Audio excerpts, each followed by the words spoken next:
Hi all, எல்லாருக்கும் வணக்கம். இன்றைக்கு ஒரு மாலை காட்சியோடு உங்களை நான் சந்திக்கிறேன். சுவிஸை பொறுத்தவரையில் பாருங்க, 1848 கூட்டாட்சி அரசியலமைப்பை ஏற்றுக்கொண்டதில் இருந்து இது ஒரு மாகாணமாக விளங்குது. நவீன சுவிட்சர்லாந்தின் முன்னோடிய 13ஆம் நூற்றாண்டின் இறுதியிலிருந்து தான் பாதுகாப்பு கூட்டணியை உருவாக்கி இருக்குது. இதன் அடிப்படையில் தான் பல கேண்டன்களை ஒருங்கிணைஞ்சு உருவாக்கப்பட்டிருக்கிறது என்று ஏற்கனவே நான் குறிப்பிட்டிருக்கிறேன். இது ஒரு தொன்மையான வரலாறை உள்ளடக்கி இருக்குது. கிறிஸ்துவின் 44 கண்டறியப்பட்ட ஏதோ ஆகஸ்டா ரவுட்ரிகா என்ற ட்ரெயினில் அமைஞ்ச ஒரு ரோமானிய குடியேற்ற நாடாகத்தான் இது தன்னை முதல் இனம் காட்டியிருக்குது.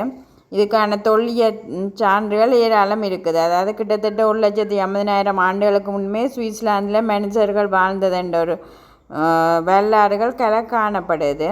கிறிஸ்துக்கு 5300ஆம் ஆண்டு வாக்கில் சுவிட்சர்லாந்து காலனித்துவத்துக்கு கீழே மிக பழமையான ஒரு விவசாய குடியிருப்புகள் காணப்பட்டதாக தெரியுது. இப்படி சுவிஸ் சொன்னாலும் சொல்லி இருக்குது. இப்போ நாங்கள் தொடர்ந்து ஒரு கதையை பார்ப்போம். அதாவது கடற்கரையோரத்துலேயே ஒரு வீடு இருக்குது. அதில் 3 வயோதிபர்கள் போயினோம். உள்ளுக்கு இருந்த மனைவி கேட்குறான், நீங்கள் யார்? ஒரு ஆள் சொல்கிறார் என் பேர் வெற்றியாண்டு, ஒரு ஆள் சொல்கிறார் எனக்கு பேர் இன்பமண்டு, இன்னொரு ஆள் சொல்கிறார் எனக்கு பேர் மண்டு சொல்கிறார். அப்போ வாங்க உள்ளுக்கேண்ட, இல்லை நாங்கள் குறிப்பிட்ட நேரம் ஒரு ஆள் தான் வருவோம், ஆனால் அவங்களோட கணவன் இல்லை, அவர்கிட்ட அனுமதியை பெற்று வையுங்க, நாங்கள் வெளியில் நிற்கிறோமண்டு. கணவன் வீட்டுக்கு வரார். அப்போ கணவன்கிட்ட வா சொல்கிறார். அப்போ கணவன் சொல்கிறார், நீ என்ன செய், வெற்றியை கூப்பிடு, அப்போ நல்லது, முதல்ல அவரை கூப்பிடு, பிறகு பாப்பம் மற்றவையாண்டு. மனைவி சொல்கிறா, இல்லை செல்வத்தை கூப்பிடாம அதான் நல்லாண்டு. அங்கே உள்ள மகன் சொல்கிறார், இல்லை நாங்கள் இன்பத்தை கூப்பிடுவோம்மாண்டு. 3 பேரும் கலந்துரையாடி இன்பம் தான் கூப்பிடணுமாண்டு. மனைவி வெளியில் போய் இன்பம் வாங்கோ முன்ன இன்பம் பெற பின்னுக்கு 2 பேரும் வரினா. இப்போ மனைவி சொல்கிறா, நீங்கள் குறிப்பிட்ட நேரம் ஒரு ஆள் தானே வர வேணுமே, இவருக்கு பின்னால் தொடர்ந்து 2 பேரும் பாருங்களேண்டா. அப்போ அவர் சொல்லினோம், ஒரு வீட்டில் எவ்வளோ இன்பம் இருக்குதோ அதை மாதிரியே செல்வம் பெறும் வெற்றியும் பெறும்னு சொல்லினோம். அப்போ தான் விளங்குது, ஒரு வீட்டில் இன்பமாக இருந்தால் எல்லா செல்வங்களும் கிடைக்கப்பெறுமென்றது தான் இந்த கதை உணர்த்துது. இப்போ நீங்கள் கடற்கரையில் கப்பலை பார்த்து கொண்டு இருக்கிறீங்கள்.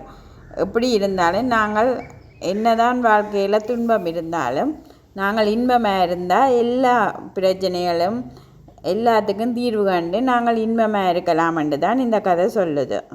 அதே மாதிரி நீங்களும் வீட்டில் சின்ன சின்ன பிரச்சனை வந்தாலும் அதை பெருசாக்காமல் சின்னதாக முடிவெடுங்கன்றது தான் நான் இந்த கதை மூலம் உங்களுக்கு விளங்கப்படுத்துகிறேன். வீடியோவாக இருக்குது, இருந்தாலும் பொறுமையாக இருந்து பாருங்க. இந்த சேனலை இப்போ தான் நீங்கள் முதலாக பார்க்குறீங்களேண்டா இந்த இயற்கை அழகுகள் தொடர்ச்சியாக போட்டிருக்கிறேன். உங்களுக்கு பிடிச்சா இந்த சேனலை சப்ஸ்கிரைப் பண்ணுங்க, லைக் பண்ணுங்க, உங்களுக்கு எது கமெண்ட் பண்ணுங்க, ஏதாவது என்ன நல்லா இருக்குது, இது என்ன இன்னும் மாற்ற வேணும் அப்படியான இதுகளை நான் உங்கள்கிட்ட இருந்து எதிர்பார்க்குறேன். கட்டாயம் மறக்காமல் செய்யுங்க. பாருங்க, இயற்கை அழகை ரசித்து கொண்டு இருக்கிறீங்க.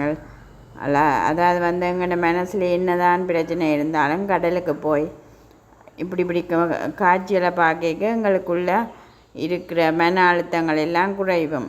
கடற்கரையை பார்க்க இந்த பூனியை பாருங்க, எப்படி சிறுவர்கள் மீன் பிடிக்கிறத பார்த்து ரசித்து கொண்டு இருக்குது. அங்கே இங்கேன்னு பார்க்குது. இவன் மீன் கொடுப்பினமண்ட அவர் அங்கேயும் இங்கேயும் பார்த்து இதன்றார். அவரும் இயற்கை அழகை பார்க்குறார், அதே நேரம் வீடியோ எடுக்கிற எங்களையும் பார்க்குறேன்.